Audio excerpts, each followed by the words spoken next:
Welcome back, everybody, and it's me, Angel, and NATO is joining me today. We're going to do a little recap about the storyline, philosophy, social analytics of Enderal. Now that Enderal is over and you guys have had a taste of not having partial Skyrim-ish stuff for the week, we have a lot of things to cover, so this video is going to be a little bit longer than normal. Say hi, NATO. Hi. So let's spoiler alert, if you've never played this game and this is the first time you're listening to things, you're going to get some spoilers, so don't bitch, go and watch somebody else play. Anyway, let's go ahead and start this off. So basically the whole theme of this is everyone is trying to, quote, do the right thing. Am I wrong? No. It's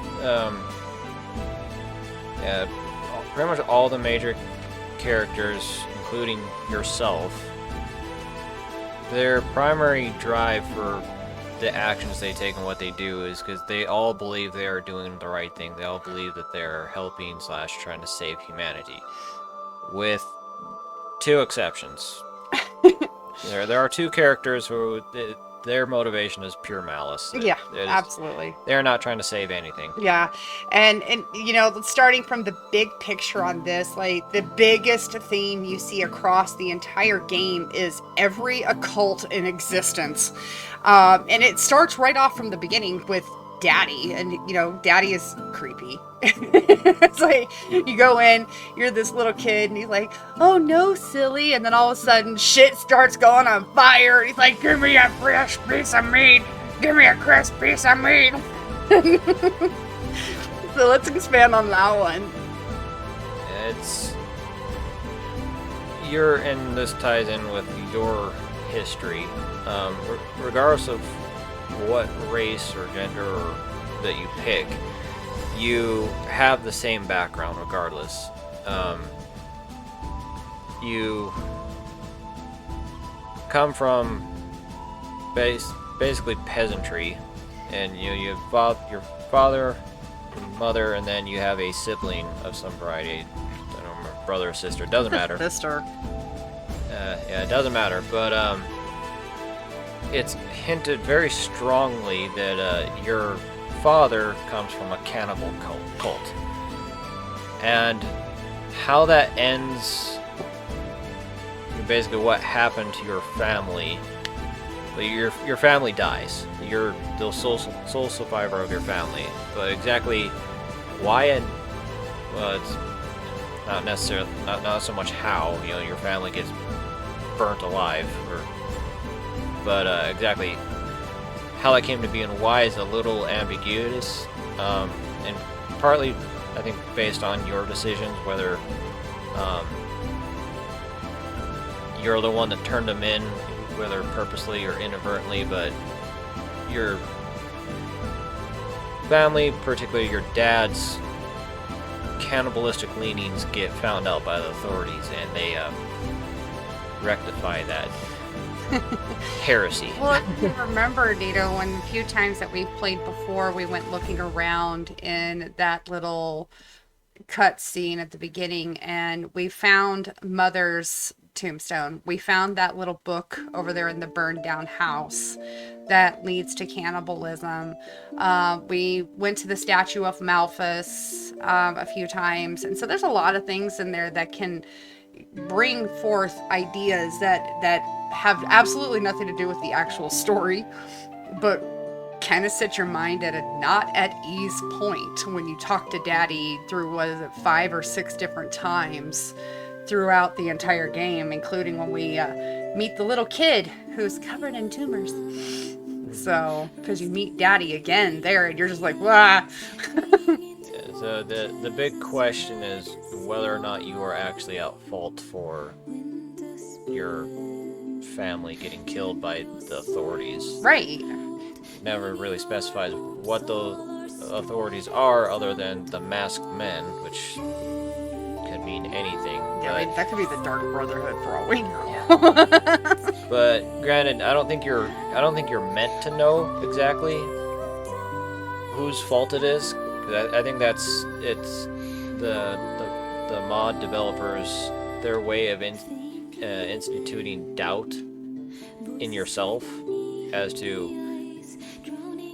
who's ultimately at fault for basically your family getting wiped out.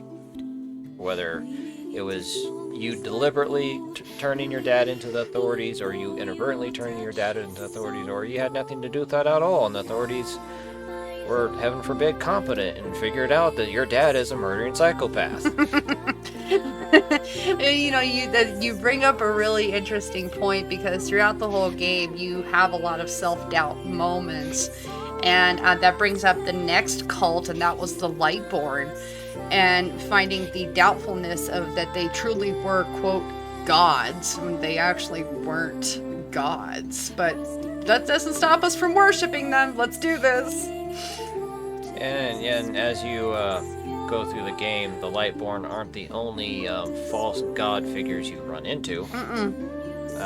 That's a different cult that we'll talk about a little later down the pecking order. But yeah, Lightborn, and this has a lot to do with the cycles, which we'll get to down the line as well. But yeah, the Lightborn, another basically cult, you find out are very much mortal, and they're just basically very powerful mages that found the secret to immortality through magic, and then propped themselves up as gods, parallel to Dragon Age's elven gods, which were basically the same thing. Elves, powerful elven mages that propped themselves up as gods, Mythal and Ben-Harel and so on and so forth.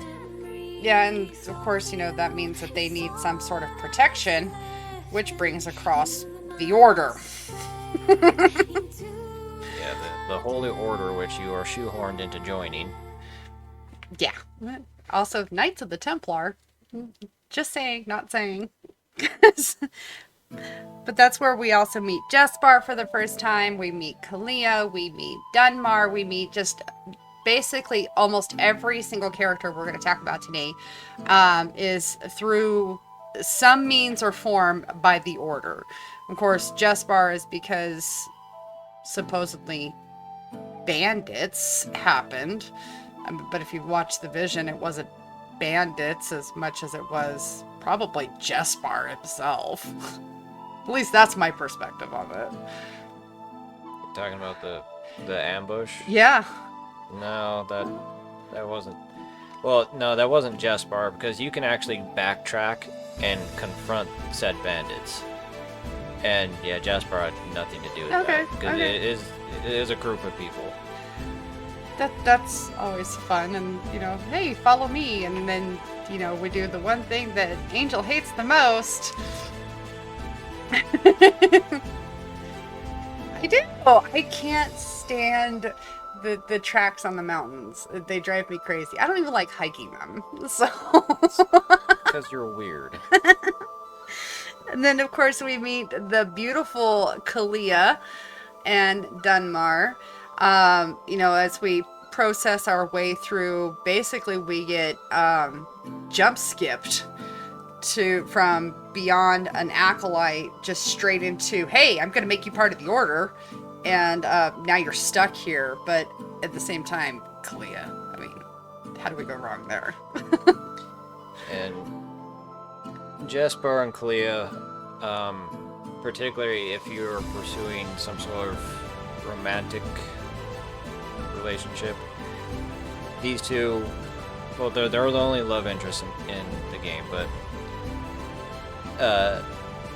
even if you aren't pursuing a romantic playthrough, these two characters will remain central to the storyline for the whole game. Right.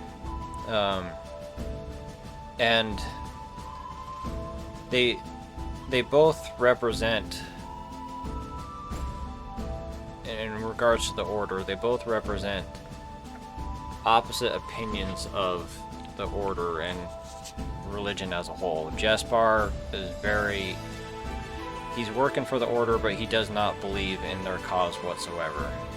Granted, he doesn't believe in any cause, but we'll get to that once we start highlighting specific characters. Kalia is the opposite. She is a firm believer in the Holy Order. Yeah, very devout. She's, she's been training for years to become a keeper, which is more or less the first level of full membership into the order. And yeah, you can draw a lot of parallels from the keepers to real-world examples. I mean, there's tons of holy orders in our own world out there. Mm-hmm. Angel already said Templar, but you could also say, Knights Hospitaller and the 1,000+ Knights different of Columbus. and the 1,000+ different monthly orders and stuff. Right. And then you have that, and then on the complete 180-degree side of that is the Relata, who is they're kind of, to me, they're like a cross between this religious sect of Dark Brotherhood members. They're there to instill order, they're there to instill direct discipline, they're there to instill terror in some cases, assassinations, murders. There's a lot that goes on with that, and then we'll really kind of delve into the cultish example of the Relata later, especially when we start talking about the father and Theriel and Leto and the First Hand and just everybody that's involved with that. And then we follow that up with Esme's companions cult, which I think it's the group of the 9 or something like that. So the 3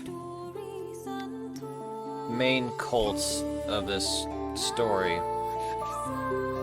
Granted, to be fair, the order that's more closer to a official recognized religion than a cult. And granted, the difference between a religion and a cult is very much down to the perspective of who you're talking to. Because you could make an argument that every recognized religion in our own world is a cult. You could make that argument. And vice versa. And then a lot of people would, slap you silly and say that it's not. But that's a different argument for a different time. But each of these cults / religions, they represent a different type. So the order, the Holy Order, which belongs to basically the Lightborn religion, they're more closer to what you would recognize today as recognized official religions like Christianity or Judaism or Islam or anything like that. The Relata is a cult of personality. Everything revolves around the Father, who, like I mentioned earlier, set himself up as a god figure, but you remove the Father, the Relata falls apart. The Relata does not exist. So it's a hive mind. It's a cult of personality, what we call in our own world a cult of personality. Whereas Esme, her lover, the cult that she got mixed in, Tara. It's a death cult. Yeah. It's pure and simple. It's a death cult. I mean, any way you look at it, every single one of these ends the same. They all die in some manner. Ironically, 2 of these die almost exactly the same. And that was Tara's cult and the Relata. They believed in ascension, and when you get there, they're gone, to lack of a better term. Granted, the Relata and the Father with their ascension, it leaves it up for grabs on, did they really ascend to some other plane, or did they all just die in one huge explosion? Esme's lover's cult, yeah, there's no question about that. You find their bloody corpses. They all commit suicide like the Hale-Bopp cultists in our own world. Yeah. There's been a few of those. Definitely. So yeah, and like you said, it bleeds into the differences between perspective. When we go into cult, and next up, talking about the religion aspect of the entire game, it really leads into different aspects of different religions around our actual world. Christianity being one of the biggest ones that we see. There is some Judaism going on, and things like that. But when we break down the Lightborn and the Order versus like the Relata, as those are the two major ones, we look at the Lightborn, the Order, and the caste system. There is a huge caste system directive in Arc, where you have the temple, you have the nobles quarter, you have the mid quarters, which is the foreign quarter, the strangers quarter, things like that, and then you have the undercity. And I think we all know a place that looks like the undercity somewhere in this world. We all have either been there or we know of a place that is exactly like the undercity. Yeah, and caste systems are nothing new to our own real world experience. There's been a caste system in one form or another pretty much since there's been humans scurrying around on this beautiful blue jewel we call Terra. It's how the main difference between these is how stratified said castes are. I mean, they're in modern day right now, in the United States, there is a caste system, but the difference is between perhaps something like more 11th century European caste system is you're locked into that. Whatever layer of said caste system you fall into, you're locked into that. There's no movement. Well, I shouldn't say no movement, but there is virtually no movement up or down between the caste system. Whereas, modern day United States, it is very open. You can go from poor, middle to rich, and vice versa, and back down and back up in any order. Yeah, and the caste system in Enderal, what they call the path, or by my path, you're very much locked into that that strata. There's no movement up and down. There's like a few select that we saw that were moved up. The Butcher of Arc was one of them. Biggest example being you yourself, your character. Yeah. You pretty much go. Well, from the beginning, you're a refugee, and you get shot pretty much straight up to the very top caste system, which is the keepers, the order. The order. That, and at least in Arc, that is the highest strata of the caste. And you pretty much get shot straight up to that with the designation of prophet, which has a whole slew of consequences and responsibility privileges behind that. Right. Yeah, and it's interesting because you show up on Enderal shores, and you're a refugee. You're considered, quote, pathless, which is pretty much anyone who's in the Undercity, starting up the Glimmer Dust, working with the hookers, working with the alcohol, and name your price, depending on where you go, whether it's the pit and the arena, or you go into the Undercity's marketplace or the bars, whichever. I mean, how many times did we find Just Bar down there? So, and that definitely shows that when you get into these caste systems and we start looking into what's called the 7 deadly sins, you see more of the 7 deadly sins the higher the caste level.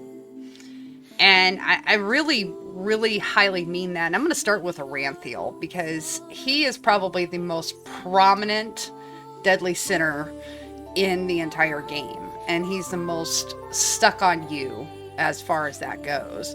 And, with Aranthiel, you have both pride and you have greed. And so, Nato, I'll let you explain the pride and the greed, and then I'll take Shireen and Theriel. Okay. With Aranthiel, as you go through the game, especially when you start getting more towards the end, where things are falling apart left and right, uh, Arenthiel's, who's the head of the Holy Order, his true colors start showing more, and the pride, it basically, I mean, he's basically just pouring out pride, but and it shows in the concept where he cannot accept that he's wrong. Right. Even when there's overwhelming evidence that we do this, everyone dies. When you lose the Numinos, and you find out that if you light the beacon without the Luminos, you're going to cause the cleansing and everyone's going to die. He won't accept that and lights the beacon anyways, because he cannot accept that he is wrong. Yeah, and that's where the greed comes in, because he needs to be that central power of attention. Yeah, and I'll end with the greed part. But other examples of his pride is when he, particularly with his ex-lover Natara, he does not accept alternate ideas. He shuts them down immediately. And there's one particular scene with Tara where he basically tells her, "I don't care what your opinion is."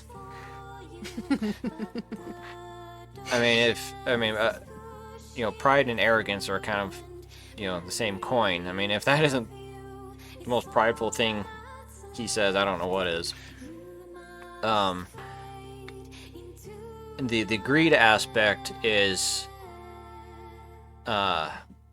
he has this overwhelming drive to be known as the savior of mankind. And the high ones, they hit on this, that his greatest fear is failure. Because he doesn't want to be known or seen as a failure. He wants to be known as the savior of mankind, and he will do anything to achieve that goal. Absolutely. No matter how many people die, no matter how many people get hurt, as long as he is the big man on top that saved humanity, that's all he cares about. Yeah, and it's that greed and the pride, or the greed that drives the pride when he goes up against Korek and tells Korek to, basically go fuck himself. And he's like, we're going to do this my way. We're going to do this my way, because that greed is driving everything else behind it. And so, yeah, and then you have his exact opposite. You have Sharim, who is out for vengeance. Now, Nato said earlier, the two characters that are acting on literally pure malice, we're going to get into those here in just a little bit. Sharim has the vengeance sin. And granted, vengeance, depending on which book of lore or whatever you want to read, is a sin. It is not a sin. It just depends on how you want to read it. But going further into that, you have Jespar. Jespar is our sloth and gluttony. And gluttony, my friends, gluttony does not mean consuming food or consuming alcohol. Gluttony is defined as the consumption of an item to an extreme. It does not necessarily mean eating. It does not necessarily mean drinking. Jespar's gluttony comes in different forms, as long as it helps himself. And a sloth, by definition, he is a sloth because he is going to deliberately neglect other things that don't matter to him. If it doesn't have anything to do with him, it doesn't help him in any way, screw it. He's not going to do it. So that's when we get into the comparison of the romanticizing either one of Kalia or versus Jespar. We'll get into that sloth character a little bit more. But it's very apparent when he talks to you about his ex-lover, Lycia. She didn't want to do things the way he wanted to. He didn't want to do the way she wanted to. It didn't help him pursue a future. It didn't help him become happier. It wasn't in his benefit to do it, so he just didn't do it.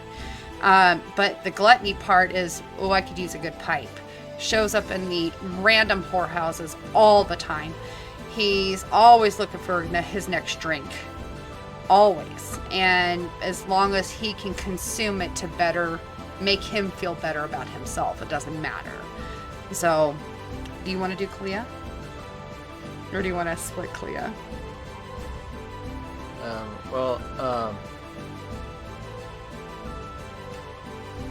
Give the example of why Sharim represents wrath and why he is one of two characters that is operating solely on malice. Well, the specific example for those who haven't actually played the game. Okay, so for Sharim, his wrath is actually sporadic throughout the game until you get to the very end, and he just blatantly says why he's after Aranthiel specifically.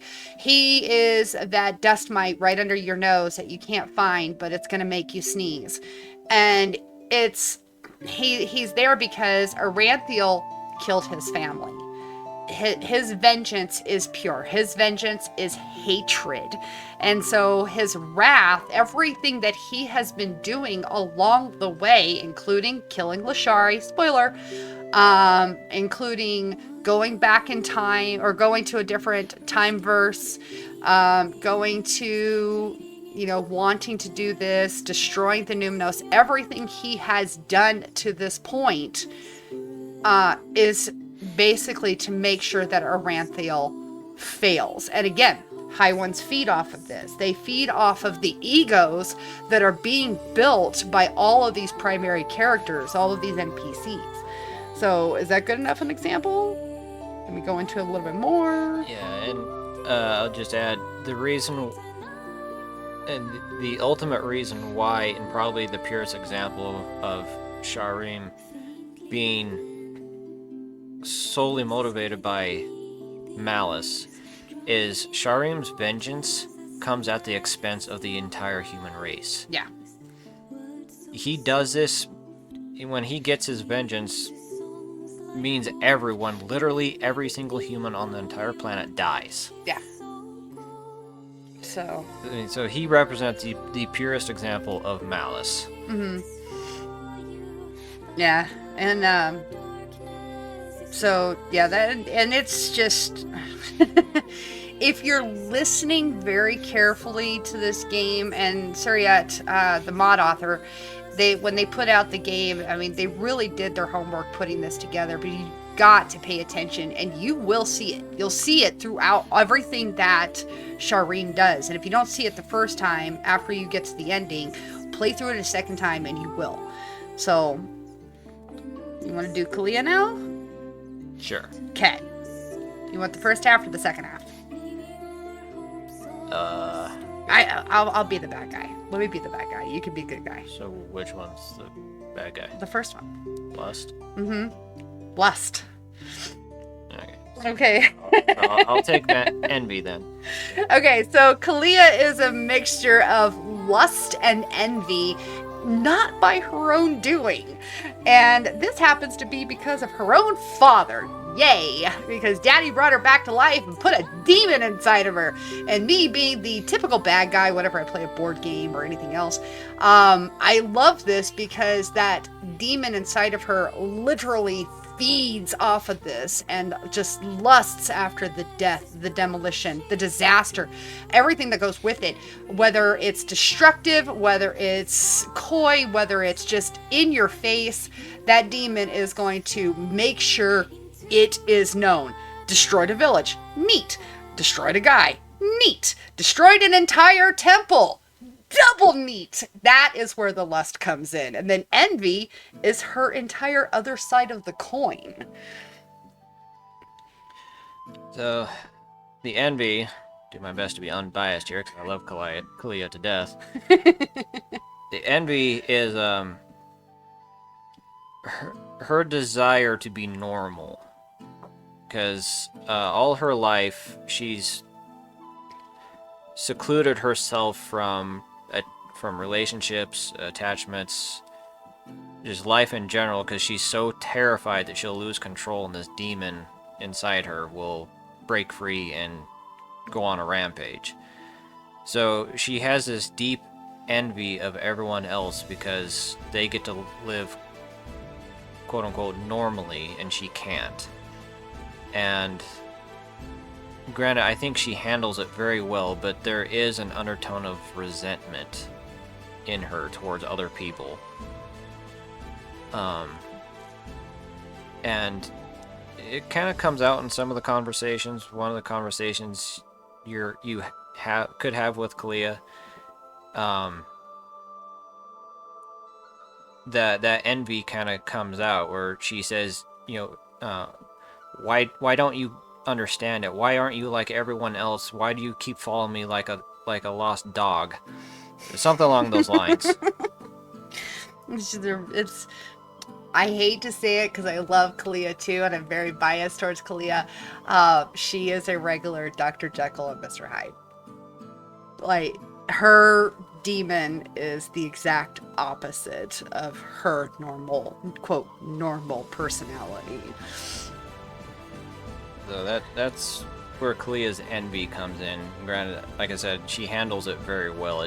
She doesn't allow it. Well, she allows it to rule her to an extent. Like, so she basically cut herself off to life in general, where she's basically a recluse. Yeah, and it's unfortunate, but it actually makes sense of her being on the path as a keeper, which is very interesting because we'll talk about the Blackstones later. She should not have been on the path of a keeper. We'll get into that later. All right, and then of course there is the cycles themselves as part of this cult slash religion slash oh my god slash everything else in between. And so let's talk about that, and the high ones. Now, we'd already mentioned that the high ones feed off of ego. They feed off of fear. They feed off of these 7, quote, deadly sins that are easily, you can look them up, you can Google them at any time. So let's discuss the cycle and history on repeat. Well, the high ones, they're the central focus to the cycles. They're basically the big baddies of the story. Yeah, instigators. So what you come to find out very quickly in the game is that humanity is trapped in this cycle where the civilization rises to a certain extent, and then these high ones come in and start manipulating things to basically cause the civilization to fall apart, and then they harvest. We'll get into that later too. And you find out that this has been going on for eons. Who knows? Never specifies exactly how long, but you find out that civilization after civilization has fallen to these high ones and been consumed. That this happens over and over and over and over again. Yeah, and the thing is that it's exactly the same every time. It starts off with the red madness. It starts becoming a little more prominent, a little bit more epidemic, and then all of a sudden there's this prophet that shows up. And granted, most of this isn't made apparent till the very end. But you find out in all these cycles, there is always an Aranthiel. There is always a prophet. Sharim. There's always a Sharim. There's always a Karak character. There's always an Atara character. So and so what that means in a little more detail is, there's always a Ranthiel. So there's always a figure that rises up that leads humanity, or at least a portion of it, against the High Ones. And the Ranthiel figure always has a prophet, i.e. your character, who is the weapon, quote unquote, against the High Ones. And you always have a Korak character who is the opposite of the Ranthiel character. He's the one that's leading the other part of humanity against the people trying to stop the cleansing. You always have a Korak character who is trying to make the cleansing happen. And then you always have the Natara character. You always have the great betrayer, who betrays the prophet and the Aranthiel figure. And you, at the very end, you start having all these flashbacks. You find out that history is repeating itself almost exactly, time and time and time again. You always have these same central. Shireen, too. And yeah, Shireen. You always have these same. Let's see, 1, 2, 3, 4. You always have these 5 central roles that these emissaries always fulfill. Mm-hmm. Yeah, and Sharim and Natara are the ultimate, quote, betrayers, which we'll talk about here in just a few minutes when we get into corruption. But the biggest one is there's always going to be a Sharim, the one who is going to make the cycle possible. And then you're always going to have Natara, or a Natara, who is the one who is trying to talk some freaking sense into Aranthiel. So, and every single one of them has a beacon. Every single one of them has a past civilization that they look towards. Every single one of them has the veiled woman. And, you know, we'll get into that here in just a second about the veiled woman. But it's, you know, there's somebody who is instigating. That's the high ones. There is someone who is trying to break the cycle. Well, there's a couple of those. That's Natara. That's Korek. That's the veiled woman. That's, you know, but all of the cycles are exactly the same. But as you put it earlier, it's the exact same movie over and over again, just different actors in their places. And so, and it gets a little nuts. I think it's nuts. And then,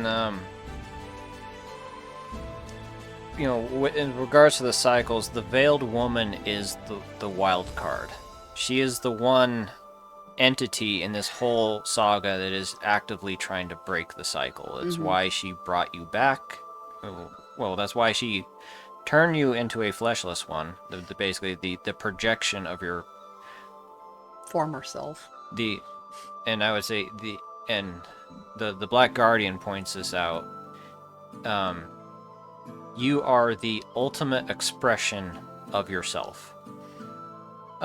So when you become a fleshless one, or the prophet as you're most commonly known, you're the best potential projection of yourself. So if you're weak, like Daddy, your dad points out all the time in these nightmares, flashbacks, how weak you are, your projection is going to be strong. Not necessarily physically, but like if you're timid, weak, easily scared, your projection is going to be the exact opposite of that. You're going to be strong, you're going to be charismatic, you're going to be willful, yeah, a leader. And that also ties into Aranthiel, or later you find out that Aranthiel is a projection himself. He died a long time ago, and probably the Veiled Woman that brought him back, or maybe the High Ones. I'm pretty sure that, although not said out loud, that getting out of prison was actually the Veiled Woman doing exactly that. It was breaking him out. So, I mean, she picked up a guy and threw him across a ship. I mean, there's that. So, you know, and that leads into she and the thing is she doesn't make any decisions for you. She doesn't, quote, manipulate you to make a decision. She just lays out the decisions and says, these are your cards, pick one. And it's up to you to, you know, choose the card that is going to be the best decision that you think you can make. And that was where we lead into the corruption, because I'm pretty sure she did that with Aranthiel too. And the corruption is not what you think it is. It's not this whole, oh, politics corrupts people or religion corrupts people or anything like that. I'm really looking at more of the corruption of the mental state, going back to those deadly sins. I am doing what is right, what I quote think is right, and that is where we're going to go with Korek, Aranthiel, the Blackstones themselves, the Numinos, and then where, the things that are trying to break up that corruption, and that would be Natara and then Lashari. And then we'll talk about one more character after that. So, Korek. So, Korek, he's, I guess, he's the High One's, well, he's a tool of the High Ones, and his role is to bring chaos to the order, to the world. Mm-hmm. The corrupting part, or at least what we call corruption in regards to him, once again, he honestly believes he's doing the right thing. He's not doing any of this out of malice. Granted, that's not to mean he's a admirable person. He's repulsive, but he believes that the cleansing does not mean the death of humanity. He thinks the cleansing means that humanity is going to ascend to a higher existence. And so, where it'll be a paradise, there's no suffering, there's no illness, there's no death, that this cleansing brings paradise to humanity. So he is doing everything he can to make sure the cleansing happens, because he thinks that will Bring prosperity. Yeah, that he thinks that will eliminate suffering to humanity. Granted, he's wrong completely. The cleansing means we all get eaten like a steak dinner by the High Ones. Steak dinner. And then you have Aranthiel. I think we've covered a lot of his ground. Yeah, his corruption is back to the sins of pride and greed. Once again, he believes he is saving humanity, and if it wasn't for Sharim, he would have succeeded and he would have saved humanity, and justifiably. That would have been a case where his pride and his greed would have created an ultimate good if it wasn't for Sharim. Mm-hmm. However, Sharim entering the mix and destroying the Numinos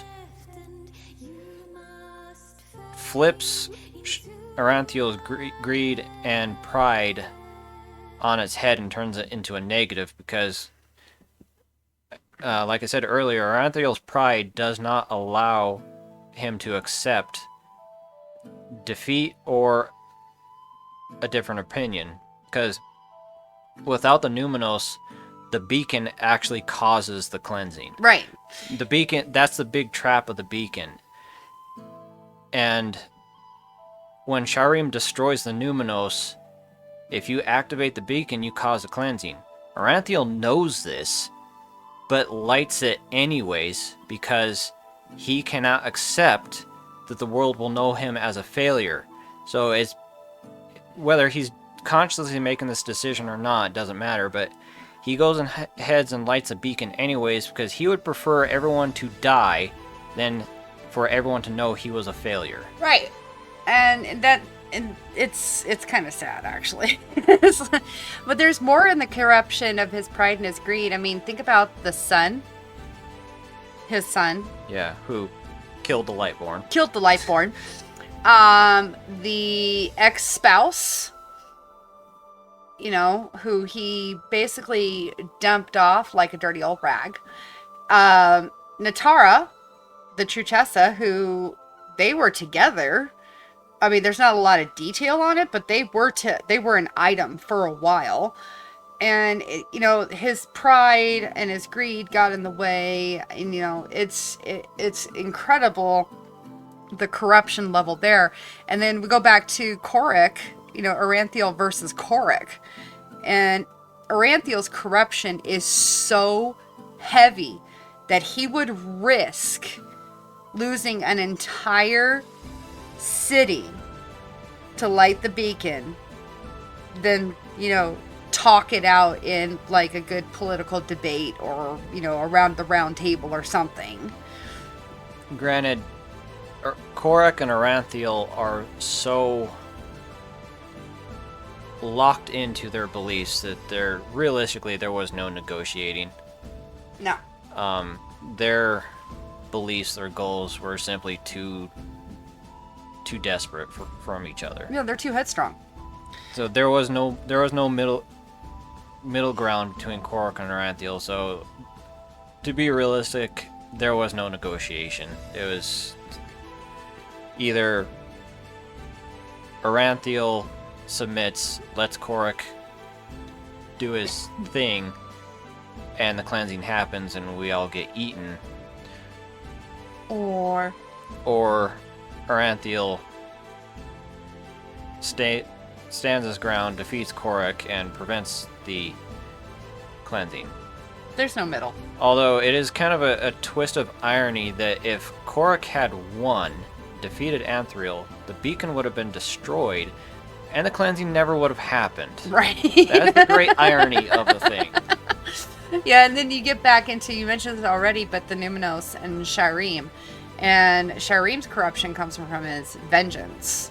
And that's where the Numenos, and the Numenos, that's the prize. That is the, what did you call it? The catalyst? Or what did you call it earlier? Yeah, that, when we get into the Mass Effect parallels, the Numenos is the catalyst. Yeah, and it's like the grand prize of the whole thing is to get your hands on this very floaty, shiny box, because 1 in 24 people are attracted to shiny things like magpies. And we want this shiny thing because the shiny thing makes things, pretty, and it makes things happen. And in this case, the Numenos is the shiny thing that would have made things pretty, and would have made things happen, and would have destroyed the high ones. But somebody decided we're not allowed to have shiny things, and that was Shireen. And so let's talk about how his vengeance corrupts him. Because we can go into Lashari. Well, you kind of already did earlier when you said that Shireen, his motivation, why he wants vengeance against Aranthiel so much, even if it means the death of humanity, is because Aranthiel killed Shireen's wife and daughter. Not necessarily on purpose, like Aranthiel didn't single them out and kill specifically them. They're more or less collateral damage of a riot years in the past that Aranthiel put down, and it just so happened that Shireen's wife and daughter were caught up in that event. Right. So it wasn't like Aranthiel was specifically targeting Shireen's family. No, but Lashari, who is this very not actually involved in the cleansing whatsoever character, but she's hot. She's definitely hot. At least our Lashari. Yeah, our Lashari is. But you get into the whys and the hows of why Shireen killed her.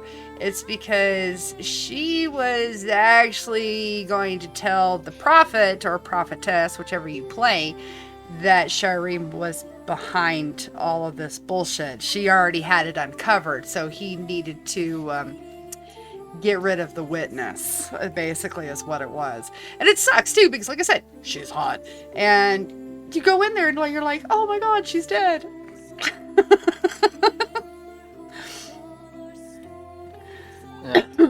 Then there is the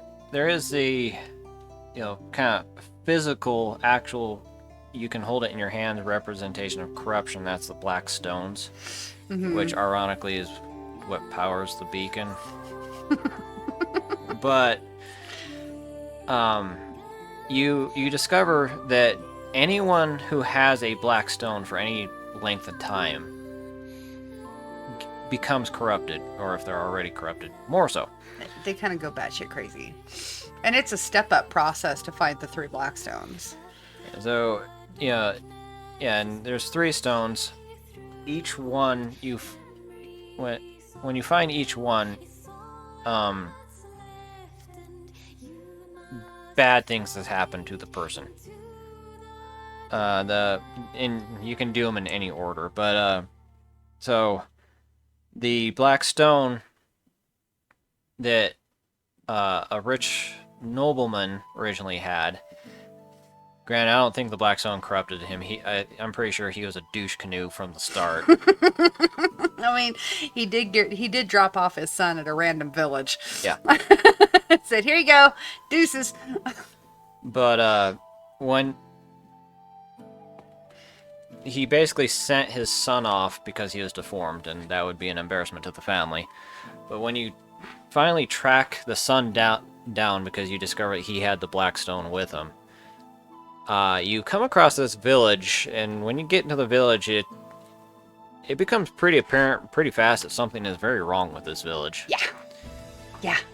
And you find out that the black stone had corrupted the entire village, and you're basically in an illusion created by the black stone, and the black stone is basically feeding off the kid.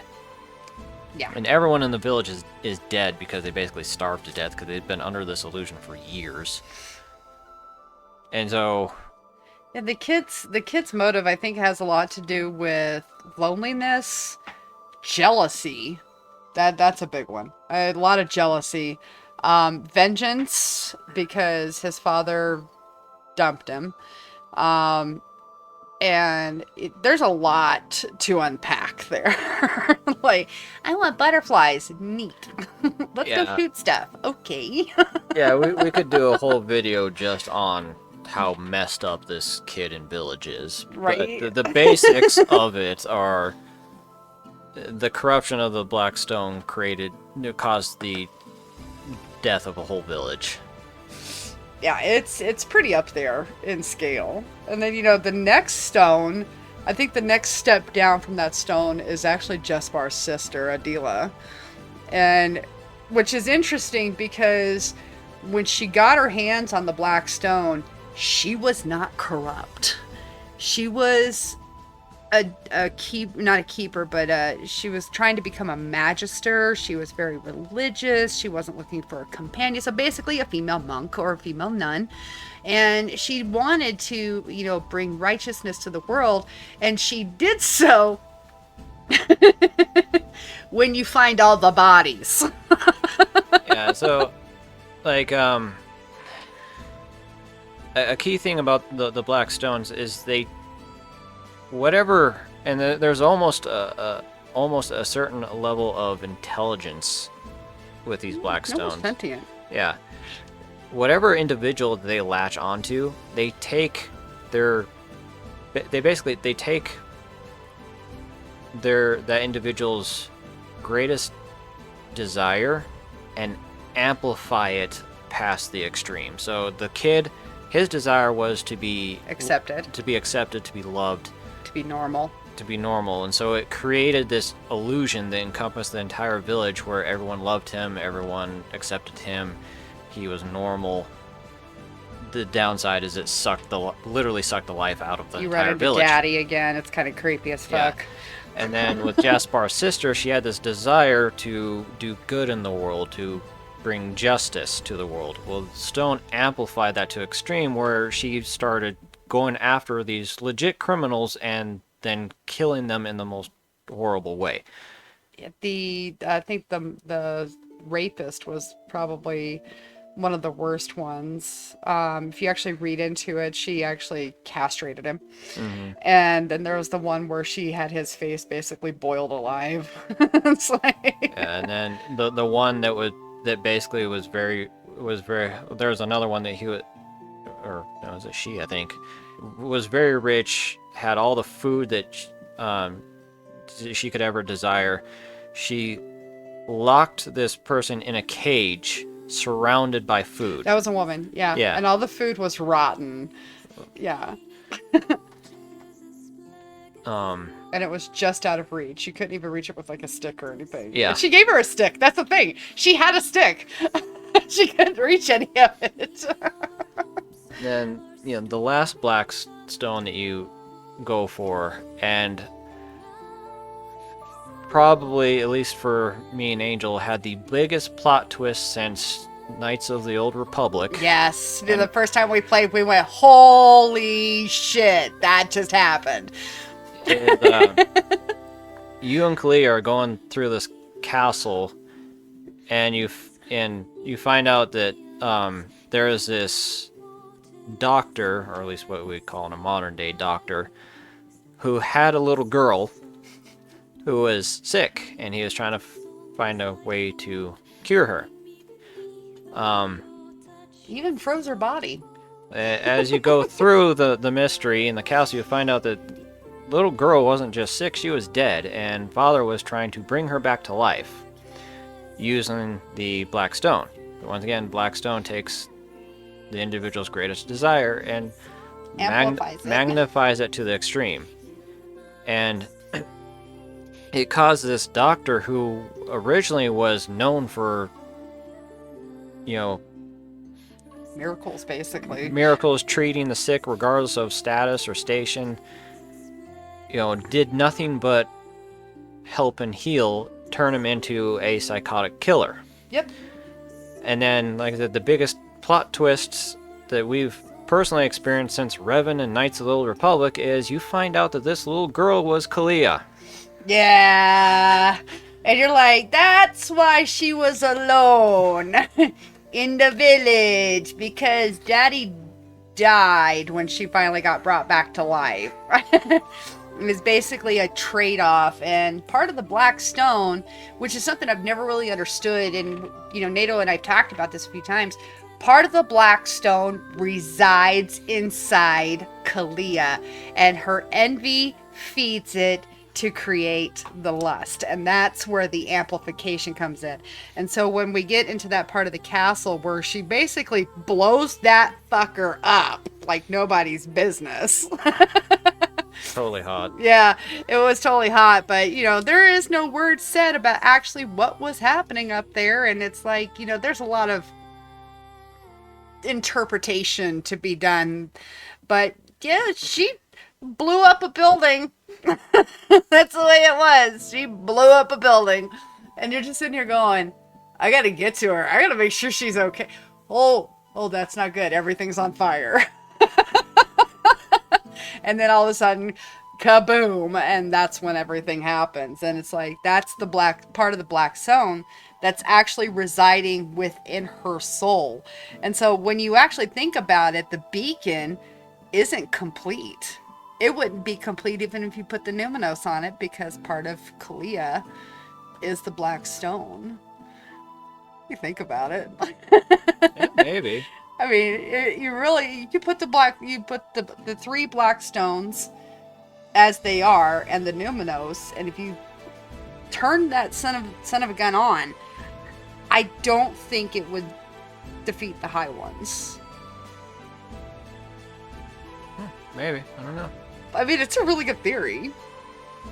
You don't know, Yeah. because nothing ever gets done about it, but... Well, I mean, it doesn't really specify whether the black stone is actually, or a piece of the black stone is really inside Kalia, or just open the proverbial door for this entity / demon to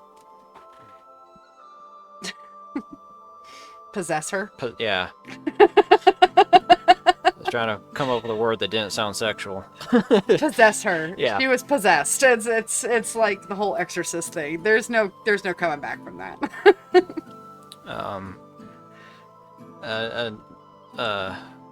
We can't talk about this now. With Kalia's lust, at least from the point you meet her on, The only times that Kalia loses control and the demon takes control is when you specifically are threatened Yeah.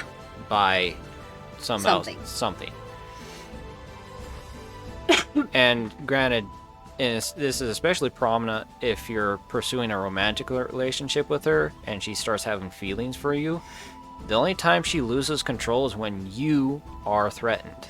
Yeah, and the first time you see it is when you chase those bandits on Lashari's behalf. And that black bearded bandit comes to you, basically knocks you the hell out, and she picks him up like he's, 2 ounces, slings him around like a rag doll, like, you're my friend now. Ding, ding, ding. Yeah, and it's gone. Granted, the second time she loses control, you could argue that that was a direct threat to her because, let's be honest, they were about to rape her. Yeah. But I don't think that's the sole part of the equation. I think a good part of that equation of why she really loses control is her fear of what they would do to you next. Yeah. That, when she's a child, the first time that the demon literally wipes out the village, the story itself, depending on who you ask, because you can ask different NPCs about the story of the village. And then you go to the village and you see that it's gone. But it's kind of vague as to why this demon came out of her, unless this demon was basically to protect herself because she didn't have a clue as to what was going on. I mean, she was 8. Come on. So, I think that's part of Kalia's lust, and in a very literal way, her lust for you. Yeah, and and that comes into that comparison of the relationships between Kalia and Jespar. And you want to start with Kalia since we're already on hers? No, we need to talk about Yeah, we'll come back to that. we need to talk about the Relata, and because we still got an aspect of corruption. Yeah. To talk about and the other form of pure malice, and that is the Relata with Theriel versus the father. So then that is pure malice, just 100%. Yeah, Theriel wants vengeance against the father for what not only the father did to him specifically, but his brother, best friend, other children, by the name of Leto. Because you find out through Theriel, or however the hell it's pronounced, Brother Wrath. Yeah, it's Brother Wrath, literally a deadly sin. He came from an orphanage, and you find out that he was very sick, and the father, it sounds like before he set up the Relata cult, I might be wrong on that, but he would come into the orphanage, buy up these children, and do horrible experiments on them that virtually all the children resulted in their deaths. Right. Theriel, Brother Wrath, whichever name you want to use. I think we'll just use Brother Wrath because I know how to pronounce that correctly. Leto and the sister are the only 3 that survived the experimentation. Yeah. Everybody else was just kind of indoctrinated in from there. Yeah, and what makes Brother Wrath so unique is he's the only one that actually remembers his prior life and what the father did. The other 2 don't. And so Brother Wrath basically dedicated his entire existence from that point forward on getting vengeance on the father. Yeah, and not saying that the father was in a good place. He's not that saying that he was a good person ever, because experimentation on children is just wrong in any aspect. There is no specifications on what this experimentation was, but there, lots of as you hear in the game, children screaming for their lives, children being dragged out in cages. And, the orphanage house mother was signing off on this. It's in the books, it shows, it's right there in blatancy that this is a thing that happened. And now, granted, the corruption with Therial is that he was basically, the vengeance was getting to him. He is losing his mind. When you're in the orphanage and he kind of relapses into childlike state, and he's in there jumping on the rug, playing around and stuff like that. That's, it's so consuming on him that it is partially gluttony and the wrath, because that's all he can do, is he is so consumed by it. And it turns him into a murderer. You watch him murder several completely innocent people right in front of you. Yeah.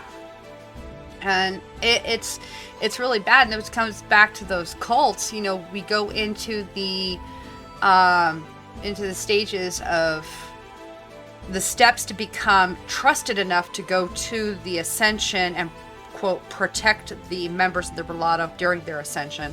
And it starts off with going to find this sister who has literally lost her fucking mind. Yeah, and you find out that she was one of the 3 that actually survived. Well, I shouldn't say, there were more than just the 3 that survived the experiment. Those 3, Wrath, Leto, and the sister, they're the only ones that survived for any length of time. Right. There are others that survived, but pretty quickly they all developed a symptom where they start seeing people's faces melt off. They're not actually melting off, it's a hallucination, but every single one of them develops a symptom, including this sister. It just took her much longer. Right, and when you find her, she's blindfolded, so she can't see people's faces melting off in front of her. And by killing her, you're actually giving her a mercy. You're taking her out of her misery. She's not going to starve herself to death because she's blindfolding herself all the time and can't find food. You are literally granting her a mercy kill. I don't really see that one as a murder as much as it is let's help her out, because it's kind of sad, actually. Yeah, I'm pretty sure there's no cure for what's going on with her. Melting faces, I don't think there's a cure for that. And then you do get into the temple for the ascension, and you find out that the third brother, or the third sibling, because they're orphans, has been there the whole time. Yeah, he's the first Leto. Yeah, he's the silent one that's always by the father's side, that never talks. You find out that that's Wrath's brother from another mother back in the orphanage the whole time. And when Wrath kills him out of wrath, the most aptly named character on the whole damn game, Right? it completely destroys Wrath, and he ends up committing suicide at the end if you go through to its completion. Yeah, and the thing was with the Ascension, or the Relata version of the Ascension, it is left to interpretation of whether or not the mountain actually exploded, which is my guess. Mass suicide, which is what happened with Esme's companions group, or it was an optical illusion the whole time, and somebody with mage powers made the illusion go away. Because that's a long drop with a sudden stop at the bottom. Yeah, it never clarifies on whether the father was right and they did ascend to a non-corporeal form, or he just blew everyone the fuck up and everyone died. Yeah. I'm leaning more towards the the ladder. Yeah, he just blew everyone the hell up. Or somebody, didn't put the thing in right. I don't know. It's crazy. So, and I have seen a lot of playthroughs, people who want to romance Therial, and I don't like, why? But why though? And the thing is, he's a freaking basket case. That is not going to end well in any reality. Yeah, and you can't even do this unless you go fight in the arena. There's a lot of steps to this, and there's like, no offense to anybody out there, but I mean, our relationship here works, but there wasn't that many steps and loopholes to get through to make that happen. And that's just more work than I'm willing to put into it. I don't know about you. That's a lot. There's a lot there. Oh yeah, well, amount of work aside, like I said, the dude is a basket case. Yeah. There's no reality where this is going to end pleasantly for anyone. I mean, any relationship comes with baggage. This bro brought trunks.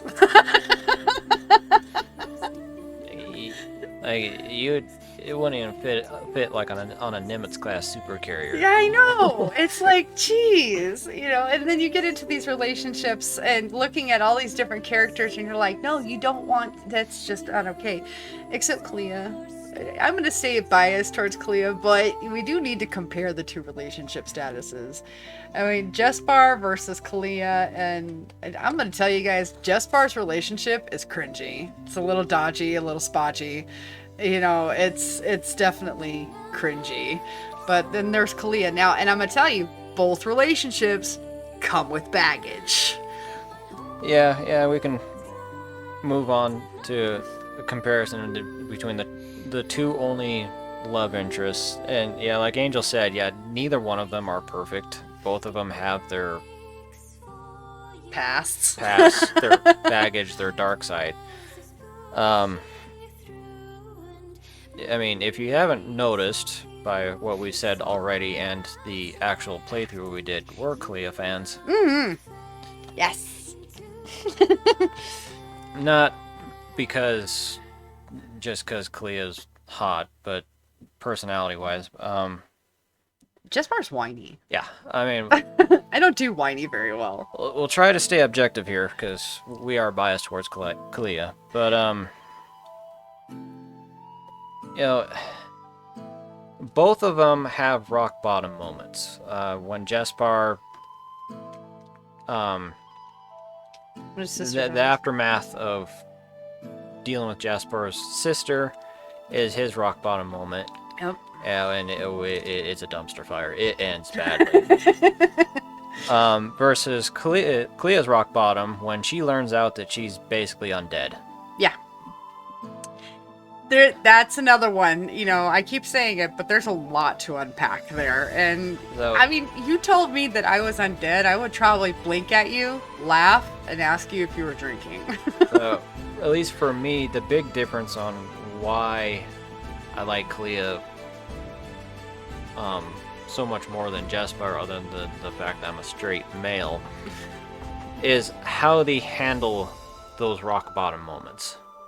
In my opinion, Clea handles her lowest of the low way better and way more mature than Jespar does. Yeah, she's like, I need a minute. And you're like, take all the space you need.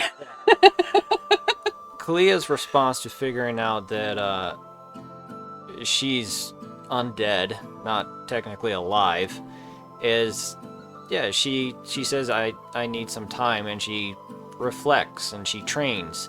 She does not go on a destructive binge that damn near kills herself. Gluttony in a nutshell. Now, Jespar's reaction to his rock bottom, he goes straight... Gluttony in a nutshell. Yeah, he goes straight to a whorehouse, does a bunch of booze, does a bunch of drugs, fucks anything that will spread their legs for him, and basically just goes on a binger, and then, well, kind of blames you for it. Yeah. Granted, that is a specific event and a specific time, but that tells me, in the long run, how they deal with life. Yeah.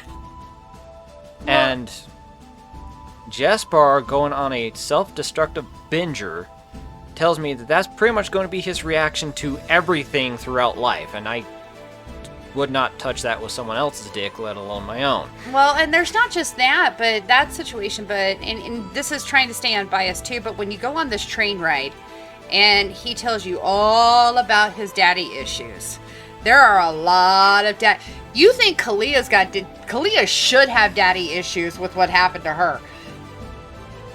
Jespar seriously has daddy issues. And the thing is that he is this silver spooned in the mouth, sold, served on a platinum platter, spoiled brat. And he was raised in a noble household, and he was raised with basically everything handed to him.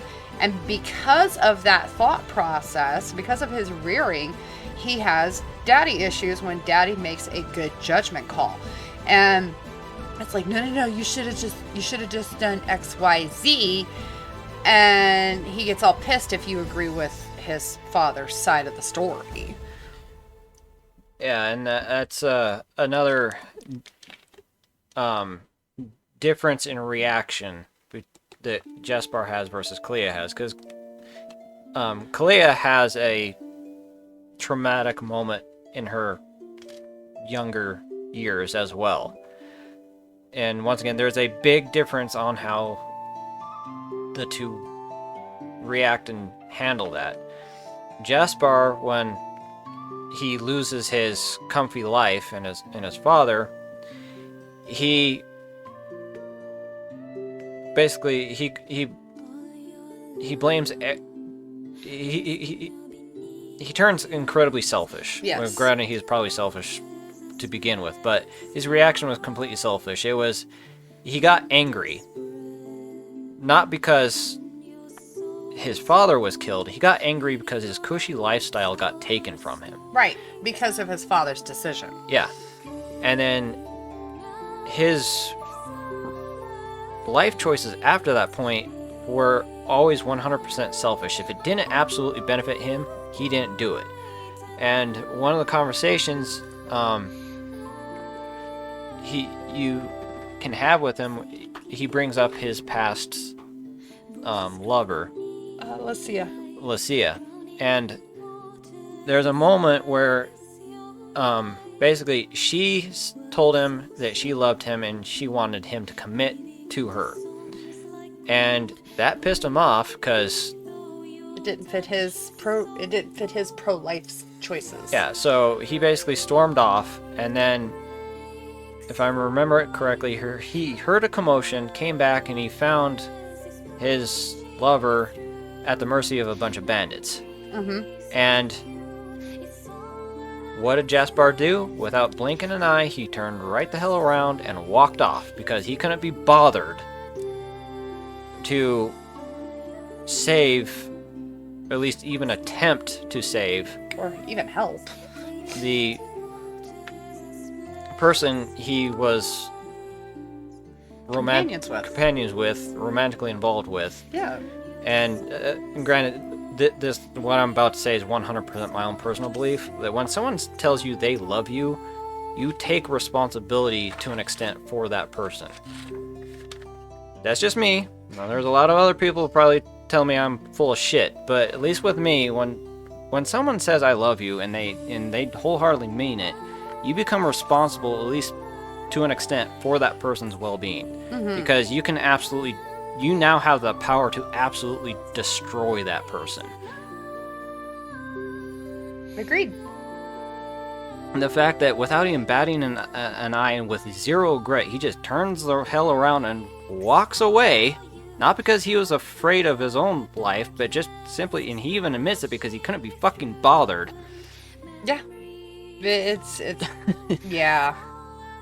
Now, contrast it with Kalia, when she basically wakes up with zero memory, and her first memory is her in the middle of a village on fire and destroyed, and there's some pretty good indicators that she was responsible for it. What is Kalia's reaction? She dedicates her life to saving others and making the world better. Yeah. Need I say more? You know? this is a, and the funny thing is because if you want to go with this concept of the path, if she were to follow, quote, the path of her father, she should have been an apothecary. And she wasn't. She got elevated to, and this is one of those few times that we do see the caste system shift, I guess, or move to allow. The Butcher of Arc was one of the ones that got elevated, but Cleo does too. She doesn't just stay as an apothecary to help others as a medic would or a doctor would or anything like that, or even a cleric for that matter. But she actually goes beyond that, trains to become a keeper so that she can be helpful at all times. And it's not just, my apothecary's open, let me mix you up a potion, let me put together a healing, potion or something like that. It's above and beyond that. She becomes part of what is basically the military of Enderal. So she is going to serve as that person for the rest of her life. Mm-hmm. And so that's what I see. Now, my thing is, yes, I have seen and watched the Jespar romance, the different endings that you can have with Jespar's romance and stuff like that. And there is, as I said in one of the games, there are 4 possible endings to the game, and it's very interesting to watch people and how they play it and how they play it out. Now, if you play the save the world and become the big hero, Jespar gives a little basic monologue speech at the end. The person I loved, whether it's the man I loved or the woman I loved, doesn't matter. This whole gratuitous speech about it. And to me, it's like, that's just how it is. And then there's another ending where Jespar will actually lead you away from Daddy, the original instigator of the problem, so that you can be in a better place. And then there's our ending, which we'll get to here in a little bit. And it's just kind of all over the place. And, but in all reality, you get towards the end when you actually get to have that moment of relationship aboard the ship on your way to the Starling Star City. And I'm going to do Jespar's side, you can do Kalia's side because you're more familiar with it. But Jespar's side, he does try, I'm going to do this unbiased, he tries to warn you. I'm not going to be faithful. I can't promise you a commitment. I'm not going to be there. I don't know what's going to happen. And you're like, that's cool. I mean, tropish, yes, that's okay. It's a game. I mean, we see tropes all the time. But your character's like, that's cool. And we're going to do this anyway. Let's go so I can bang your brains out. And then, he's... At that point, yes, he is still, I don't want to be in a quote commitment, but he is committed to you. He doesn't show signs of, I will cheat on you. And he even says it. Most people will call me a cheater. Well, yeah, that's because you are. And, but he is. It's dodgy. It's so dodgy. I mean, that is like major red flags for me. And we've been married a long time, but that is a huge red flag for me. It's like, well, I just don't know if I could stay in a committed relationship. You got to be okay with that. Don't do swingers. What about you on Kalia? You get to the relationship portion of the ship itself.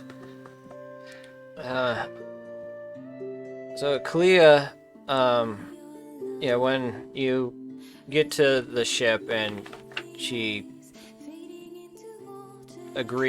commits to a relationship with you, there's a very large paradigm shift in Kalia. And this is where she sheds her envy. Yes. She even says it, all this time I've been fighting this entity inside me, this corruption inside me, trying to purge it, and it's brought me nothing but misery. So, because it's not allowed me to live. She even says so, paraphrasing here, so that's not the exact words, but she more or less says that. And then the paradigm shift is where she finally sheds her envy is she finally accepts that this entity is a part of her. And despite that, she's going to start living, including live with you. Where she, if you've been, making advances towards her, she finally accepts that and lets you to be a part of her life. Now that she's just finally decided to have a life. And,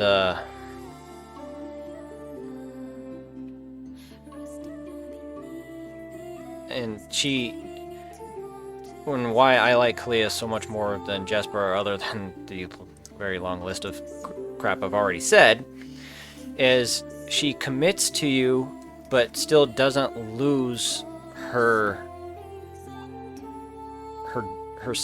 duty, her sense of duty.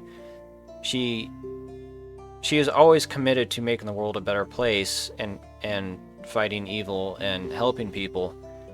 She's still committed to that. She doesn't, unlike Jesper, where if shit goes south, he's done. He literally washes his hands and walks away. Yeah. Granted, he probably would prefer you to walk away with him, but I have serious doubts on whether or not, if shit went south enough, he would stick around. Yep. I don't think he would. Whereas Kalia, she commits to you, she wants to have a life with you, but she doesn't abandon her duty. She still is very committed to saving humanity. Jasper is not. No. Oh, you make me want to be a better person. You're full of shit. I'm going to push you off the boat. And the evidence is when you're underneath the temple and the dumbass Aranthiel has activated the beacon, you can ask both Kalia and Jespar, what would you do? Mm-hmm. Jespar's answer is, run the fuck away, let humanity die. Yep. Kalia's response is, do everything we can to save humanity, even if it costs us our life. Yep. I don't want us to die, I want a life with you, but we can't let humanity burn. I mean, do I really need more examples of why I like Kalia?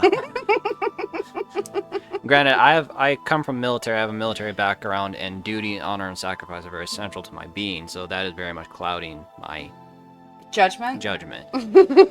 Fully aware of that, and I admit it fully, but I don't know what else I can say on why I think Kalia is a far superior person, romantically or otherwise. Yeah, no joke.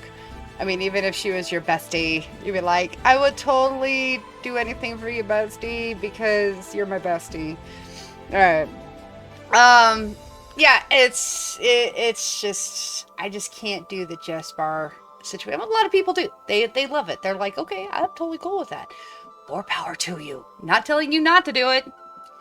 Just my opinion. Okay. History on the loop. So let's talk about the guides. Now, as we go through the game itself, I mean, granted, the game mechanics themselves, they're pretty interesting, but there are 4 guides that lead you through the game. Of course, the first one is Daddy and the nightmares, repeated nightmares that come up. You're weak, you're sad, you're, oh, silly, don't you remember? Oh, silly, you're not seeing things for what they are. And then you see Daddy in the village with the kid, with the Blackstone. And then it's just repeat. Into this also comes in the Veiled Woman. The one person beyond a shadow of a doubt who is trying to stop the cleansing is the Veiled Woman. But she doesn't do it for you. She doesn't hold your hand. And her method is she sets the field, and then she takes her pawns, her people, she places them in the field and then steps back and lets it play out. Yep. She does not directly control anything.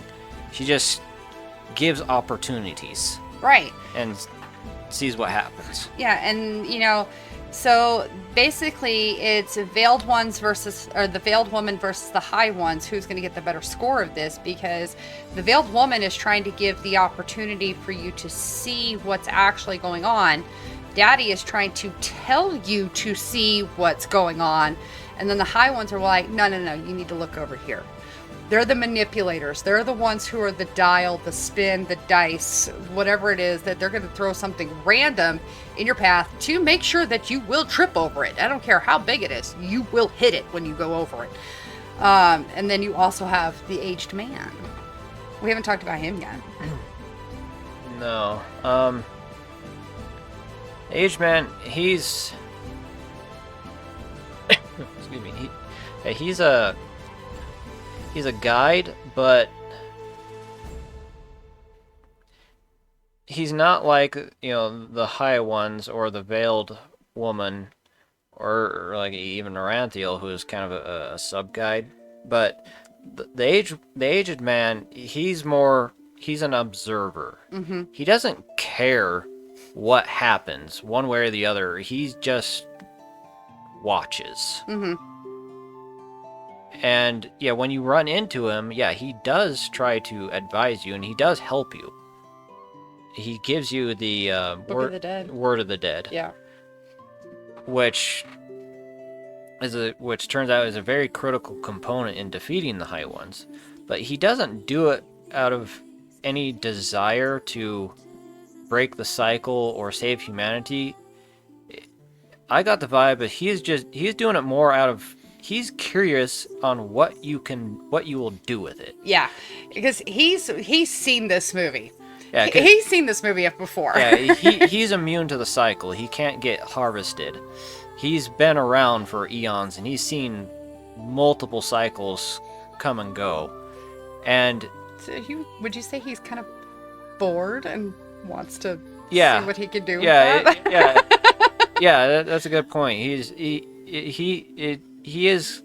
does have that kind of, I'm bored because I've seen this movie for the upteenth time, so I'm gonna throw this into the pot and see what happens. See if something different comes out on the other end. And at the end, he's like, "Nope, same shit, different day, different year, different race." Still the same shit. Next time, wooden spoon. We'll throw a wooden spoon in the mix and see if it works. But then you also have the Archmagister, who is kind of like the aged man. He's like, yeah. He's like that spontaneous perk every once in a while. That's like, yeah, let's do this. Yeah, let's do this. And all of a sudden, he's like, I don't know.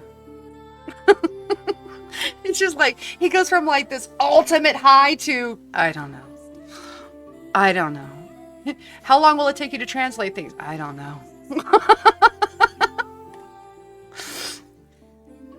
Yeah, he does want to stop the cycle. He does want to save humanity, but he also has this kind of, I am so freaking tired, I just want a nap. Yeah, he's like, I want a good movie. I want a good meal. I want a hot bath. It's like, I just don't want to. I don't want to play this game anymore. I'm going home. So, and then beyond that, you also have, of course, the past generations. In this particular case, the Pyreans, who looked upon their past generations, who looked up, the whole mirror effect. The Starlings themselves, and of course, Ark, the central hub of it all. So, do you want to start with Pyreans? Yeah, the Pyreans are the last civilization. They're the ones that went through the last cycle, the last cleansing. And so a lot of what you're trying to do when you're trying to find a way to fight the high ones is, a lot of it is you're trying to find out what the Pyreans did, how they fought it. And this ties in with history repeating itself. You, in your quest to figure out what the Pyreans did to try to fight the cycle and the high ones, you inevitably end up doing what they did, which is literally step by step. Yeah, which is kind of funny because they failed. They got eaten. So why you're trying to do exactly what they did is kind of questionable, but I mean, and then you have the Starlings who are like, fuck you guys, we're out, and literally left. Yeah, they're the Starlings. They're the record keepers. They're kind of similar to the Aged Man because they actually witnessed the Pyrean cycle and did nothing. They just kind of sat back and watched. So, but they recorded everything that happened, which is helpful in our case in trying to stop the high ones. But yeah, they're kind of similar to the Aged Man in terms of they're just observers. Yeah. They just watched. Yeah. But, you know, the Starlings themselves, when KK, his name is Kermai, but I keep calling him KK because I look at that last name and I go, nope. So it's KK. So KK is on the hunt for the Starlings and the Star City. You find it. That's just it. You find it. And Nato and I were talking about this, and you know, there are no dead bodies anywhere. There's no cemetery. There's no lost in space skeletons. There's nothing there to show that there was even life other than it's a floating building. So because of their technology, they were able to get into the sky to make a floating building and use their technology to be immune and avoid the cleansing overall. Until they didn't like you, then they pushed you off the side and or sent you down in a capsule.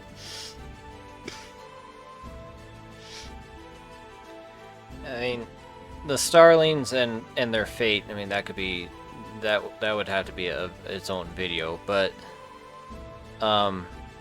if you do enough digging, you find out basically the Starlings in the city, their society collapsed basically because of overpopulation and limited resources. That's the basics of it. If you wanted to go into any further detail, we'd have to do its own separate video, but that's basically what happened to the Starlings, is overpopulation. And then, of course, you know, KK is like, he's on the Khajiit level of speaking, definitely in third person. And he's like, he has come to you like the prophecy told. And then he loses his fucking mind because we're pretty sure that was Red Madness. That he actually had the Red Madness coming on before he even got to the Star City. So, and also pretty sure that the Omnitrons blew up the ship. It's like, you're not leaving that way. No, you gotta go the highway. And then Ark, the central hub. Yeah, you find out, well, at least the site, the location of Ark was also the location of the Pyrean capital as well. Right. Whether the people that made this mod / game, whether there's intention behind that or some deeper meaning behind that, I don't know. I don't know. I mean, it fits with the whole history repeating itself to the letter. Yeah. So, and you know, the City of a Thousand Floods is literally right underneath the Undercity.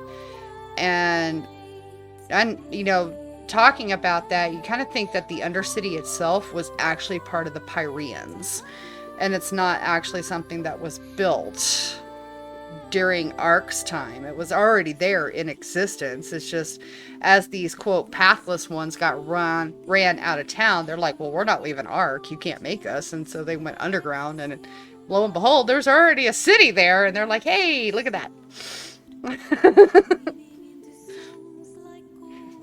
All right, you want to talk about the elephant in the room?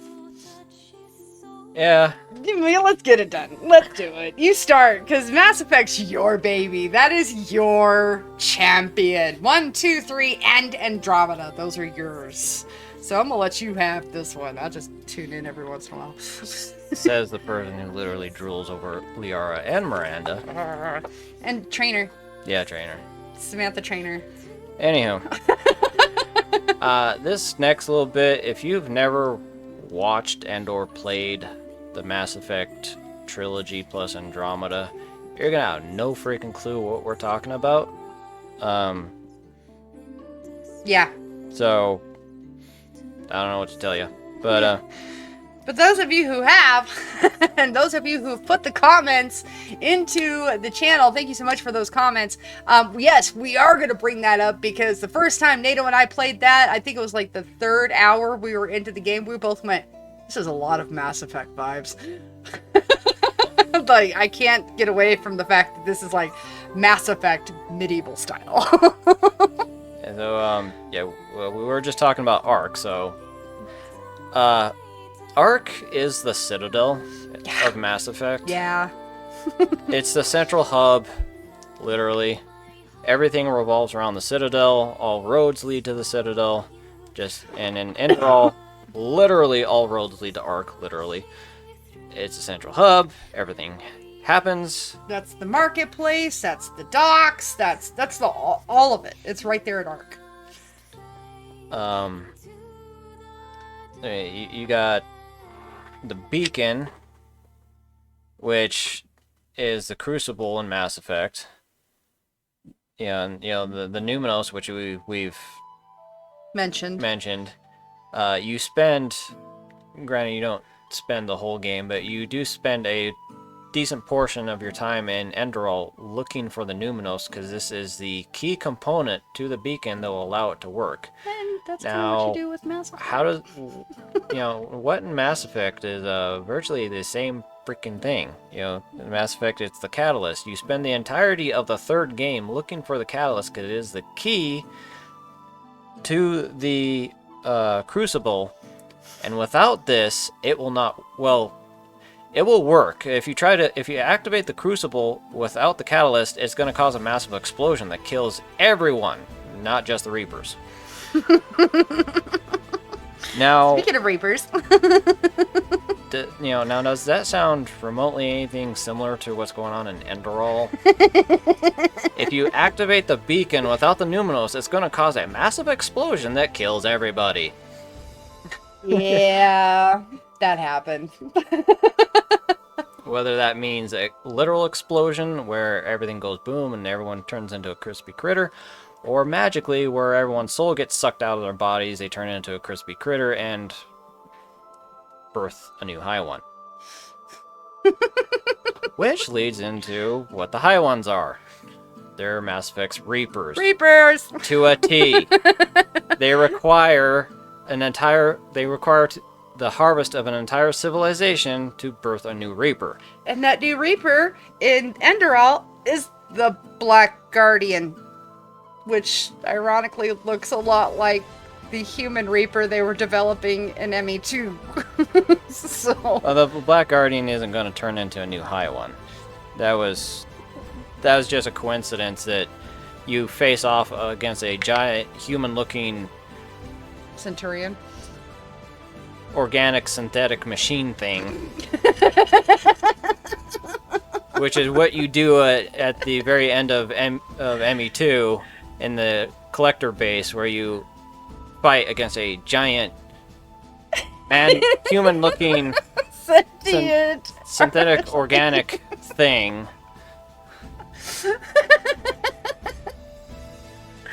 It's such a great deal. Aranthiel. Yeah, Aranthiel is Tim. The elusive man. For those of you who don't know who Tim is because you've never played ME, yeah, the elusive man. He's kind of a prick. So Tim, the elusive man.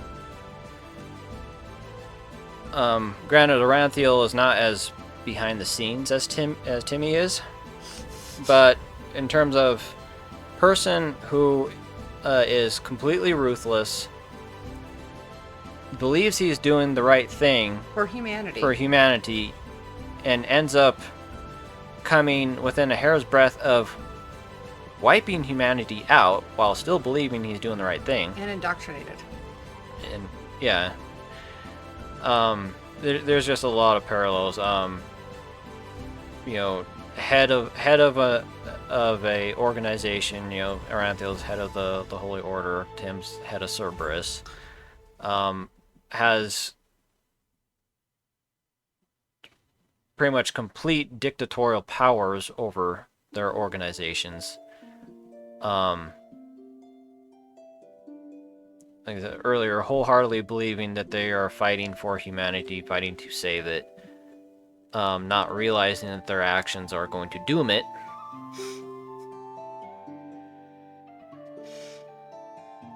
So yeah, they're kind of the same person. Yeah.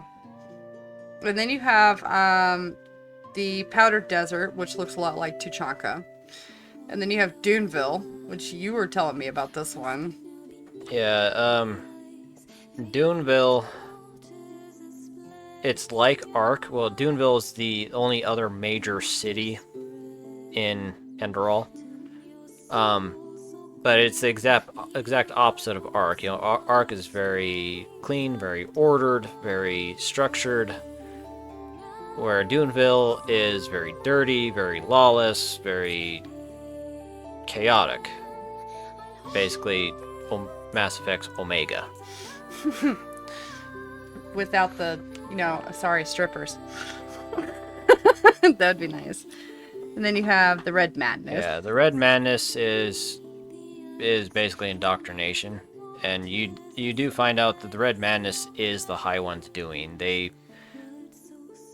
either directly possess a person and basically cause them to just go nuts, or they tweak and influence their minds to cause them to do it, which is basically what the Reapers do with Sentience and Mass Effect, what they call indoctrination. They turn them into sleeper agents with the sole purpose of causing chaos within whatever group's ranks. Right. And then there's the actual cycles. I mean, the cycles in Mass Effect are called The cycles. the cycles. They're called cycles. It's a thing, The end result is the same. An entire civilization is harvested. Mm-hmm. Yeah. I mean, it's a carbon copy there. Yeah, it's really bad, and the thing is that you have all of these different types of people, Corian, Kira. There's an island or a landmass called Kira. It's just all of these different types of things going on there. That's pretty much it. I mean, the whole concept is you are hunting to stop the Reapers, and at this point you have to make all really good decisions, otherwise bad shit happens. And I mean, we could go on, but I mean, for those of you who have played Mass Effect before and then watched our playthrough or done a playthrough yourself, it's there. I'm sure you see the parallels. I mean, like Angel said, we've gotten several comments from people going, "Wow, this sounds awfully a lot like Mass Effect." Or Mass Effect vibes. Yeah. So we could go on, but I think you guys get the picture. Right. So let's finish this up. We got about 12 minutes left, and we're going to talk about our ending. Now, as I said earlier, there is 4 different endings. The thing is one of those endings you actually have to either cheat to find, or you happen to find it by happenstance. And cheat to find, or you're like Sherlock Holmes and you can just pick up a strand of hair 6 miles away on the backside of a cat that was dead 3 weeks ago and buried. I mean, it's just one of those things. Now, the ending we picked happens to be that one. And granted, you have to be paying attention because of multiple things. Nothing in what we did is written out in the game that says you have to do this to get this ending. And that is very, very specific. And I'm going to kind of break down the little different parts here. The Dreamflower Elixir is one. How to make the Dreamflower Elixir is another part, which you are not told. You just kind of find that out. There is definitely just no steering. You have to be paying attention. You have to be reading between the lines. And part of that is the relata. And another part of that is Shareem's travel into the time verse. So I'm gonna let NATO take over for that one. Yeah. So the ending that we did, where you take the Dreamflower elixir, and there's even a lot of debate on whether or not this is what actually happens, but you you take the Dreamflower elixir, and it allows you to get the ending that you saw in our playthrough. There's a lot of things that have to happen in order to get this ending, and like Angel said, there is nothing in the game that even hints that this is a possibility, because everything in the chain of events that have to happen are completely optional side quests. The game gives no hint that these are important side quests. The game just kind of says, it throws them out there and says, hey, you can do these, and then that's it. So the first thing that has to happen is the side quest of the first Magister, when you meet Jespar and he ropes you into helping him, figuring out why that first Magister went crazy and blew up his own class. And granted, that is part of the main quest. You have to do that, but when you do it, it tacks on a side quest where you can then go try to find the Magister's hidden lab. And you do that. That's where you find in his lab. You find a book that talks about something called this Dreamflower elixir, and the book basically says you take this elixir and it will make you, well, it doesn't say it makes you invincible. It says it will bring the best possible outcome for a given event. That is it. No indication of hey, this is a possible ending. It just says it will give you the best possible outcome for an event, for a particular event. And then it gives you the recipe. And this is where the specifics really kind of become hazy, and where you really need to start paying attention to the tactics. And because it also doesn't tell you where to get the dream flower. You just assume at the beginning of the game, especially if you've never played this before, that this is going to be something you're going to find off the beaten path. Yeah, so you could, and I'm sure this is what happened to a lot of people. It says you need this flower called the dream flower. So I'm sure a lot of people went stir crazy nuts hunting for a dream flower. They went hiking all over Enderal looking for this flower, and probably from their perspective, this fucking flower. Not wrong, because I mean, there for a while we were both like, how the hell do we find a dream flower? Where would we even start to look? Because the game gives zero indication that you actually cannot find this flower in Enderal. No, you do not find it, and this is where Shareem comes into play.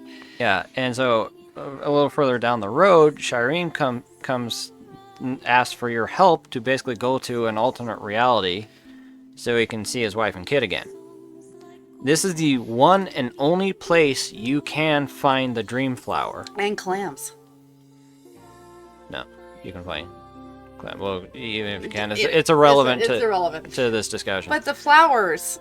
And you can actually get like 4 or 5 of them. Yeah, but once again, it makes no indication that this is where the one and only place that you can find the dream flower. So if you botch the conversation with Shareem and tell him you're not going to do this because this is highly illegal or it's highly irreputable or you're just a lazy fuck and don't want to do it, you're not going to get the dream flower. You're locked out of an ending and you're not even aware that you've just locked yourself out of an ending.